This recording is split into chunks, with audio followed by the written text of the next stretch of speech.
Hello, hi రా నాన్న. నేను రా మీ అన్నయ్య, హిస్టరీ రఫీ సార్ని. ఈరోజు మనం ఈ క్లాస్లో, ఈ వీడియోలో ఏబిపిఎస్సి గ్రూప్ 2 మెయిన్స్ మీరు ఎప్పటి నుంచి అడుగుతూ ఉన్నారు, డేట్స్ ఏమైనా తెలుస్తున్నాయా సార్, అది ఏ నెలలో జరగవచ్చు అని అడుగుతూ ఉన్నారు మన స్టూడెంట్లు. అలానే వచ్చే నెలలో జరిగే గ్రూప్ 1 మెయిన్స్ జరుగుతుందా అనేది కూడా $1,000 మిలియన్ ప్రశ్న అయిపోయింది మన స్టూడెంట్స్కి. నిజమే, వాస్తవమే. మనందరికీ తెలుసును, ప్రభుత్వం మారింది. ప్రభుత్వం మారిన తరువాత వ్యవస్థాగతమైనటువంటి ఏబిపిఎస్సి వ్యవస్థాగతమైనటువంటి మార్పులు చేర్పులు జరుగుతూ ఉన్నాయి. మీరంతా గమనిస్తూ ఉన్నారు. ఈ నేపథ్యంలో ముఖ్యంగా గ్రూప్ 2 స్టూడెంట్స్ వచ్చేసి, ఉద్యోగార్థులు వచ్చేసి ఒక నెల రోజులో నెలన్నర వాయిదా వేస్తే బాగుంటుంది అని చెప్పి మీరందరూ కోరడం జరిగింది, మీ అందరికి తెలిసిందే. కాబట్టి నేను కూడా మీకు మద్దతు ఇచ్చాను. ఫలితంగా మనకి గ్రూప్ 2 మెయిన్స్ వాయిదా పడింది. ఏ తేదీయో ఆ రోజు వాళ్ళు చెప్తే బాగుండేది, ఏ తేదీన జరుగుతుందో చెప్పకపోవడం వల్ల ఇప్పుడు మళ్ళీ మనకి ఒక రకమైనటువంటి మిస్అండర్స్టాండింగ్ మొదలైంది. ఎలా ఏదో ఒక డేట్ ఇస్తే, ఏదో ఒక టార్గెట్ ఇస్తే ఆ టార్గెట్ దృష్టిలో పెట్టుకుని చదువుతాం కదా అనేది మన అభ్యర్థుల్లో ఒక రకమైనటువంటి అస్పష్టతకి లోనయ్యేటటువంటి పరిస్థితి ఈరోజు మన అభ్యర్థులు వచ్చారు. కాబట్టి ఈ నేపథ్యంలో అసలు గ్రూప్ 2 మెయిన్స్ ఎప్పుడు జరుగుతుంది, ఈ విశేషాల గురించి మనం మాట్లాడకపోయే ముందు గ్రూప్ 1 మెయిన్స్ వచ్చే నెలలో జరుగుతుందా లేదా నేను నాకున్న విశ్వసనీయ సమాచారం మేరకు మీకు చెప్పడానికి నేను ప్రయత్నం చేస్తాను. ఈ ప్రయత్నం చేసే ముందు ఈ గ్రూప్ 2 డేట్స్ గురించి అడగడానికి ముందు నేను మనందరం కలిసి కొన్ని ప్రశ్నలు వేసుకుందాం. ఈ ప్రశ్నలన్నిటికీ ఓకే, పర్వాలేదు సార్ అని అనుకున్నప్పుడు మనం సాటిస్ఫైగా ఎగ్జామ్ రాయడానికి ప్రయత్నం చేద్దాం. ఈ నేపథ్యంలో మొట్టమొదటిగా ఏంటంటే, మనం టైం అడిగాం, గవర్నమెంట్ టైం ఇచ్చింది. ఇప్పుడు డేట్ల కోసం మనం అడుగుతూ ఉన్నాం. నిజమే, ఒక కన్ఫ్యూజన్ లేకుండా ఉంటేనే ప్రిపరేషన్ కరెక్ట్గా సాగుతుంది. కన్ఫ్యూజన్లో ఉంటే ఆ ప్రిపరేషన్ మూడ్ రాదు.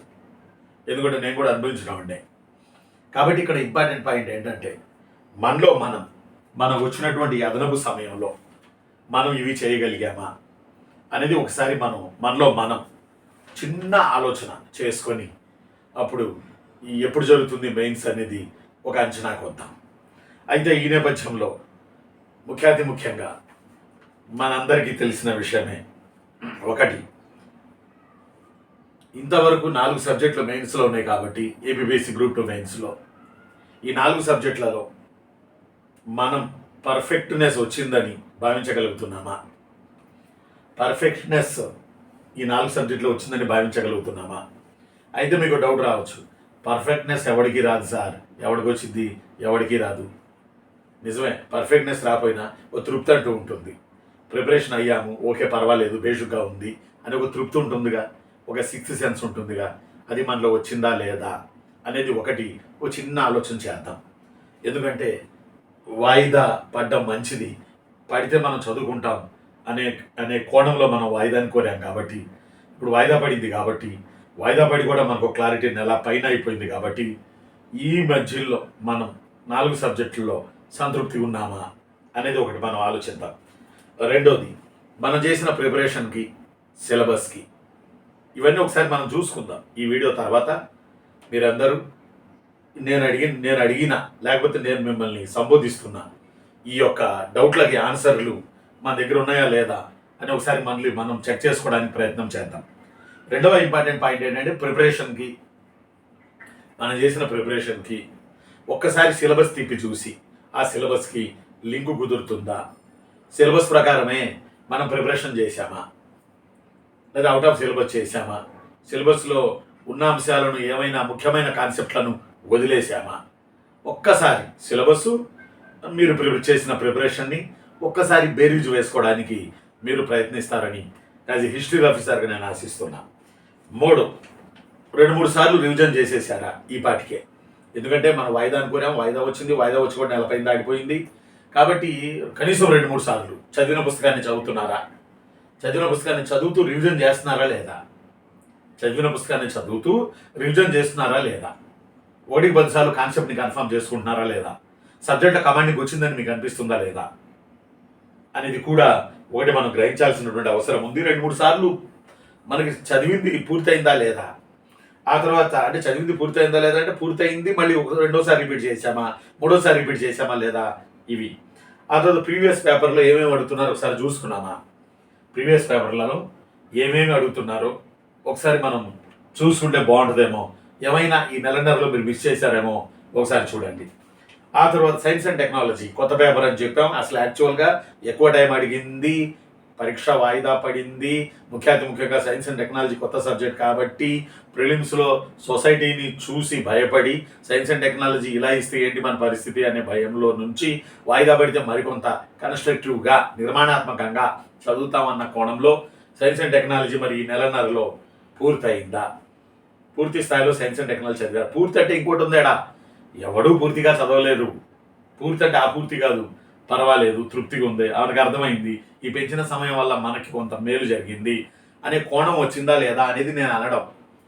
ఆ తర్వాత ఇంకోటి ఏపీ హిస్టరీలో మ్యాక్సిమం ఏమడిగినా పెట్టగలరా, ఎవడూ పెట్టలేడు సార్ మీరు అట్లా చెబుతారేంటి అని నన్ను అడగచ్చు. ఎవరూ పెట్టలేరు నిజమే, కానీ 75-70 పెట్టవచ్చుగా, స్కోరింగ్ పేపర్ కదా.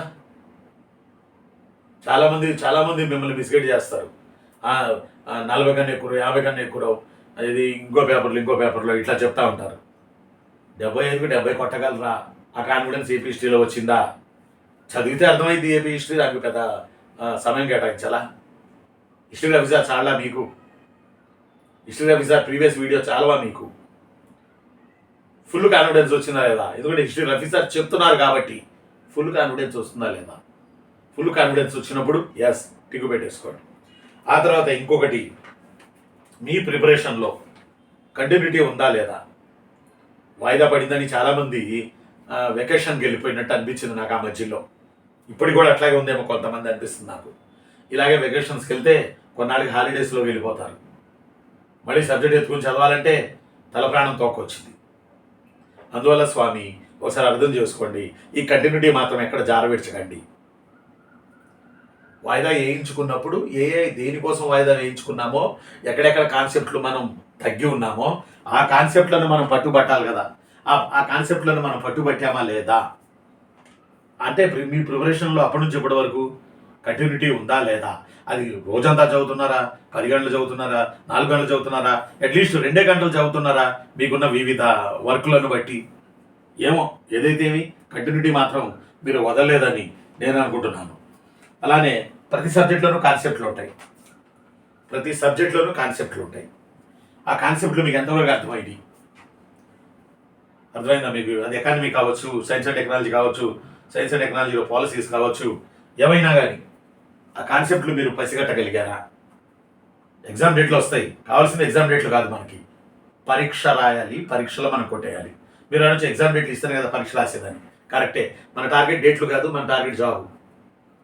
అందువల్ల మనం గమనించుకోవాల్సింది ప్రిపరేషన్లో కంటిన్యూటీ ఉందా లేదా. చేస్తుంటే దేవుడి దయ వల్ల మంచిది, మీరు మంచి పిల్లలు, కంటిన్యూటీ చేస్తుంది, గంట సేపు అయినా పర్వాలా, రోజుకి 2 గంటలైనా పర్వాలా. ఆ తర్వాత ఇంకోటి, నెగిటివ్ మార్కులు పెద్ద దెబ్బ కొట్టి, మామూలు దెబ్బ కొట్ల నెగిటివ్ మార్కులు దెబ్బ కొట్టబట్టి చాలా తక్కువ మార్కులు కూడా మెయిన్స్ వచ్చింది. పైపించి మనందరం పోరాడాం కాబట్టి 1:100 కూడా వచ్చింది కాబట్టి మనం మెయిన్స్కి సెలెక్ట్ అయ్యాం, నో డౌట్ ఎట్ ఆల్. కాబట్టి ఇప్పుడు ఇక్కడేంటి, మళ్ళీ నెగిటివ్ మార్కులు ఉన్నాయి కాబట్టి నెగిటివ్ మార్కుల నుంచి మనం ఎలా బయటపడగలం. నెగిటివ్ మార్కులు జాగ్రత్తగా పోయినసారి అడ్డదిడ్డంగా ఎట్లా పడితే అట్లా చేసేసారు. కారణం ఏంటంటే టెన్షన్. సగటు ఉద్యోగార్థి టెన్షన్ ఎట్లా ఉంటుంది అంటే 50 రుద్దితే ఒక 20 రైట్ అవ్వా, 20 రుద్దితే ఒక 3-4 కన్నా 10 రైట్ అవ్వా, ఇలా ఉద్దేశం. రెండోది కూడా ప్రిలిమ్స్కి ఏం జరిగిన అంశం ఏంటంటే, నేను ఏం చెప్పాను మీకు ప్రిలిమ్స్ ముందు, తెలియని వదిలేయండి, అసలు వాటి జోలికి వెళ్ళకండి అని చెప్పాను. మీరు రకరకాల వీడియోలు చూశారు, రకరకాల అంశాలు చూసేసి 60-70 అంటే 60-70 ఉంటుందేమో కట్ ఆఫ్, 70-80 ఉంటుందేమో కట్ ఆఫ్. కాబట్టి మనం ఇప్పుడు ప్రస్తుతం ఒక 20 పెట్టగలిగాం కాబట్టి 60-70 ఉంటుందేమో కట్ ఆఫ్. అందువల్ల అక్కడ దాకా మనం రీచ్ అవ్వాలంటే మరికొన్ని పెట్టాలి, అది తప్పైనా ఒప్పైనా నెగిటివ్ అయినా ఇంకోటైనా మరికొన్ని పెట్టాలి అని చెప్పి మరికొన్ని పెట్టేసి చివరికి 10-12కి వచ్చేసాం మనం. కాబట్టి ఇలా టెంపో మెయింటైన్ చేసే వాళ్ళ దృష్టిలో మీరు పడిపోతే మరి మా సీనియారిటీ ఏం కావాలి చెప్పండి. చెప్తే అర్థం చేసుకోరు, చిన్న పిల్లలు మీరు అర్థం చేసుకోరు ఎలా. ఆ తర్వాత ఇంకోటి ఇంపార్టెంట్ ఏంటంటే మెయిన్స్ 4 పేపర్లకి సమాన ప్రాధాన్యం ఇచ్చారా. ఇక్కడ పాయింట్ ఏంటంటే AP history polity scoring paper అని నేను 15 ఏళ్ళ నుంచి చెబుతున్నా, ఈ రోజుది కాదు. దీన్ని ఎక్కువ చదవమని నేను అంటలా, కానీ చదివేస్తే ఎక్కేసిద్దని చెప్తున్నా. నాలంటే ఎవడన్నా పాఠం చెప్తే ఎక్కేసిద్దని చెప్తున్నా. దానికోసం సూత్రాలు తెలియాల్సిన అవసరం లేదని చెప్తున్నా ఏపీ హిస్టరీ కొరకు. కాబట్టి ఎక్కువ మార్కులు గెయిన్ చేయొచ్చు అని చెప్తున్నా. అర్థం అట్లా స్కోరింగ్ పేపర్ అని చెప్తున్నా. అర్థమైందా లేదా? కాబట్టి నేనేం చెప్తాను, ఏపీ హిస్టరీ పాలిటీ చూసుకుంటానే, స్కోరింగ్ పేపర్ కాబట్టి వదలకుండానే, అలానే ఆ మేరకు ఎకానమీలోను ఆ మేరకు సైన్స్ అండ్ టెక్నాలజీలోను మార్కులు తెచ్చుకోవడానికి ప్రయత్నం చేయాలి. అలాగని సెకండ్ పేపర్ తక్కువని కాదు, సెకండ్ పేపర్ కూడా ఇంపార్టెన్సే. అలాగని ఈజీగా జేబులు వేసుకునే మార్కుల్ని వదిలేసుకుంటామా? మళ్ళీ చెప్తున్నా, ఈజీగా జేబులో ఈజీగా జేబులో వేసుకునే మార్కులు వదిలేస్తామా? ఏపీ హిస్టరీ పాలిటీ అలాంటిదే కదా. కాబట్టి 4టికి ఇంపార్టెన్స్ ఇవ్వాలి. ఏపీ హిస్టరీ అండ్ పాలిటీ బాగా చూసుకోవాలి. అదే టైంలో మిగతా 2టిని కూడా ఎట్టి పరిస్థితుల్లోనే నిర్లక్ష్యం చేయరాదంటాను నేను. అది చేస్తున్నావా లేదా? ఇంకోటి మోస్ట్ ఇంపార్టెంట్ పాయింట్ ఏంటంటే చదవడం రాయడం చేస్తున్నారా? చదువుకున్న తర్వాత రోడ్స్లో రాస్తున్నారా లేదా? చదివేసి వదిలేస్తే అది కరెక్ట్ ప్రిపరేషన్ కాదు. చదివింది రాయాలి, రాసింది చదవాల్సిన అవసరం లేదు. కాబట్టి ఇలాంటి హడ్డిల్స్ గ్రూప్ 2 మెయిన్స్ ప్రిపరేషన్లో ఉన్నాయి కనుక ఇలాంటి హడ్డిల్స్ని మీరు ఎలా దాటుకుంటున్నారు? ఇలాంటి హడ్డిల్స్ని మీరు దాటాలి. ఇక ఎగ్జామ్ అంటారా, ఇంకా మనకి కొత్త ప్రభుత్వం వచ్చి ఉన్నది మనకు తెలిసిందే. కొంచెం అక్కడ సిస్టమ్ అనేది కొద్దిగా సెటరేట్ చేస్తున్నట్టున్నారు నాకు తెలిసి. ఈ నేపథ్యంలో మనకి కొంత లేట్ అయ్యే ఛాన్సులు బాగా ఉన్నాయి. నాకు అనిపిస్తుంది ఇంచుమించుగా గ్రూప్ 2 మెయిన్స్ నవంబర్ వరకు జరగవచ్చు.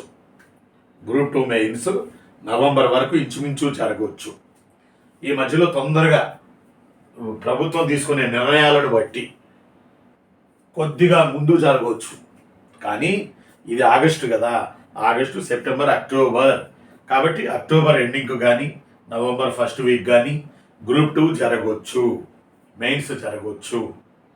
కనుక నవంబర్ని టార్గెట్ పెట్టుకొని ఈ 3 నెలలు కూడా మీరు ప్రిపరేషన్ చేస్తూ వెళితే మంచిది. నాకు తెలిసిన సమాచారం మేరకు ఇంకో 2-3 నెలలు మీకు టైం ఉంది.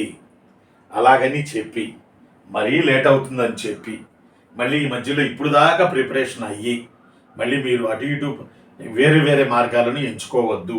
చూద్దాం, ప్లాన్ బి ఎటు ఉంటుంది. మనం ఏదో ఒకటి చేసుకుని బతుకుతాం, అది వేరే స్టోరీ, బతకాలి కూడా. కానీ చూద్దాం. నవంబర్ ఫస్ట్ వీక్ నేను అనుకుంటున్నాను.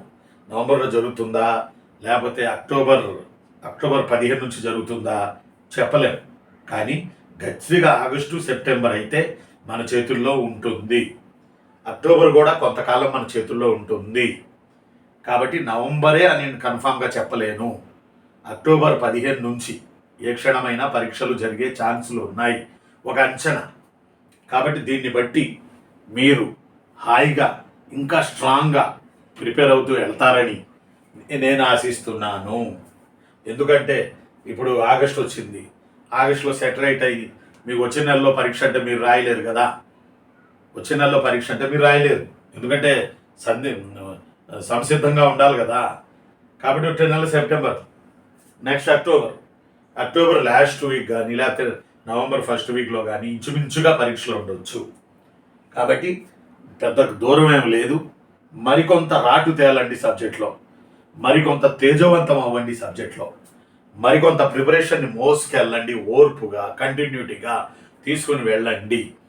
ఎందుకు ఆ మాట అంటున్నానంటే మీరు చేసిన ఈ ఓర్పు మీకు ఫలితాన్ని ఇస్తుంది. కొంతకాలం తప్పదు. ప్రభుత్వాలు మారినాయి కాబట్టి కొంత తప్పదు. వైసీపీ ప్రభుత్వం గతంలో వాయిదాల గురించి అడిగితే ఎట్టి పరిస్థితుల్లో నా ప్రభుత్వం వాయిదా వేయలేదు, పరీక్షలు పెట్టేశారు. అయితే ఇప్పుడు ప్రభుత్వం మారింది కాబట్టి కొంత టైం ఇద్దాం పిల్లలకి అడుగుతున్నారు అని చెప్పి టైం ఇచ్చారు. కాబట్టి ఈ టయాన్ని మీరు ఉపయోగించుకోండి, ఈ పెరిగిన టయాన్ని ఉపయోగించుకోండి. అది ఇందాక నేను మీకు చెప్పాను, 2 గంటలు చదువుతారా రోజుకి, 4 గంటలు చదువుతారా, లేదా చదువుతానే ఉంటారా, ఇది మీ ఇష్టం, మీ క్యాలిబర్, మీ ఆలోచన. కానీ కంటిన్యూటీ అనేది ఎక్కడా కూడా తెగొద్దు. కంటిన్యూటీ తెగింది అనుకోండి, మళ్ళీ దాన్ని లేపుకోవడానికి చాలా కష్టమవుతుంది. కాబట్టి దయచేసి దీన్ని దృష్టిలో పెట్టుకొని మీరు ఈ టైంలో జరుగుతుంది అనే కోణంలో మీరు మనసులో పెట్టుకొని మీరు ప్రిపరేషన్ మాత్రం, మీకు చేతులెత్తి మొక్కేది ఒక్కటే, ప్రిపరేషన్ మాత్రం ఎట్టి పరిస్థితుల్లోనూ వదలకండి. ఇక్కడ దాకా పట్టుకొచ్చారు కాబట్టి, అంటే ఫర్ ఎగ్జాంపుల్, అంటే నా ఎగ్జాంపుల్ మీరు తీసుకోండి, నచ్చితే తీసుకోండి, లేకపోతే వదిలేసేయండి. మాది 2008 నోటిఫికేషను, మాది 2008 నోటిఫికేషను కిరణ్ కుమార్ రెడ్డి గారి, రాజశేఖర రెడ్డి గారు చనిపోయిన తర్వాత కిరణ్ కుమార్ రెడ్డి గారి టైంలో 2008లోనో 2009లోనో నోటిఫికేషను. మా పరీక్ష జరిగింది 2010, మాకు జాబులు వచ్చినాయి 2012, మాకు జాబులు వచ్చినాయి 2012, మా నోటిఫికేషన్ 2008. ఎన్నేళ్ళు? 9, 10, 11, 4.5 ఏళ్ళు, ఒక పంచవర్ష ప్రణాళిక. అలాగా మేము ఉండాలా సార్ అని మీ కోపం రావచ్చు. అలా అంటల్లా నేను, అలా అంటలేదురా చెన్నులు తమ్ముళ్ళు, అలా అంటలేదురా నేను నాన్న, అలా అంటల్లా. ఫర్ ఎగ్జాంపుల్ చెప్తున్నా. కాబట్టి ఏంటంటే దీన్ని నమ్ముకొని వచ్చాం, మనకి కార్యక్రమాలు వేగంగా జరుగుతూనే ఉన్నాయి. కాబట్టి త్వరలో డేట్లు వస్తాయి. అందువల్ల దయచేసి మీరు మాత్రం ఒక మీ తల్లిలాగా, మీ తండ్రిలాగా మిమ్మల్ని దీవించి చెబుతున్నా, ప్రిపరేషన్ని మాత్రం ఆపకండి. రాద్దాం, ఆ తర్వాత చూద్దాం. అర్థమట్లా, జాబు రావాలని మనం ప్రిపేర్ అవుదాం, గట్టిగా ప్రిపేర్ అవుదాం. రాకపోతే ఏంటి అనే ఆలోచన జోలికి అసలు మనం వెళ్ళొద్దు. అసలు ఆలోచనే మెదడులో రానియొద్దు. ఇన్నాళ్ళు లాక్కొచ్చాం, ఇంకా 2-3 నెలలు లాగలేమా? నిజమే, పెయిన్ఫుల్గానే ఉంటుంది, కరెక్టే. డబ్బులు అప్పులు తెచ్చుకొని స్టడీ హాల్లకు కట్టి మీరు చదువుతున్నారు. మీ పెయిన్ నాకు తెలుసు, అర్థమట్లా, మీ పెయిన్ నాకు తెలుసు, మీ బాధ నాకు తెలుసు. ఇంటికాడ వాళ్ళు మిమ్మల్ని పెడుతున్న ఒత్తిడి నాకు తెలుసు. ఒక పూట తిని ఒక పూట తినకో మీరు చదువుతున్నారని కూడా నాకు తెలుసు. అర్థమట్లా, మీ ఫీలింగ్ని నేను ఫీల్ అవ్వగలను. అందువల్లే మిమ్మల్ని ఓర్పుగా అక్కడ వరకు తీసుకెళ్ళడానికి యాజ్ ఎ హిస్టరీ రఫీసార్గా నేను ప్రయత్నం చేస్తున్నాను. కాబట్టి మీరేం వర్రీ కావద్దు. మంచి రోజులు వస్తున్నాయి, మనకి మంచి రోజులు వస్తున్నాయి. ఖచ్చితంగా మీరు విన్ అవుతారు, జాబ్ కొడతారు. ఓపిక్గా సబ్జెక్ట్ని నేర్చుకోండి, టెన్షన్ పడొద్దు ఎట్టి పరిస్థితుల్లోనూ. మీ తమ్ముళ్ళకి, నా తమ్ముళ్ళకి, నా చెల్లెళ్ళకి నేను చెప్పేది యాజ్ మీ హిస్టరీ రఫీసార్గా ఇది. కాబట్టి అక్టోబర్ 15 తర్వాత నవంబర్లోనూ ఇంచుమించు పరీక్షలు ఉండొచ్చు. కాబట్టి మీరు దాన్ని కంటిన్యూ చేస్తారని ఆశిస్తూ నేను మీ అన్నయ్య హిస్టరీ రఫీసార్ని ఉంటారా. Thank you.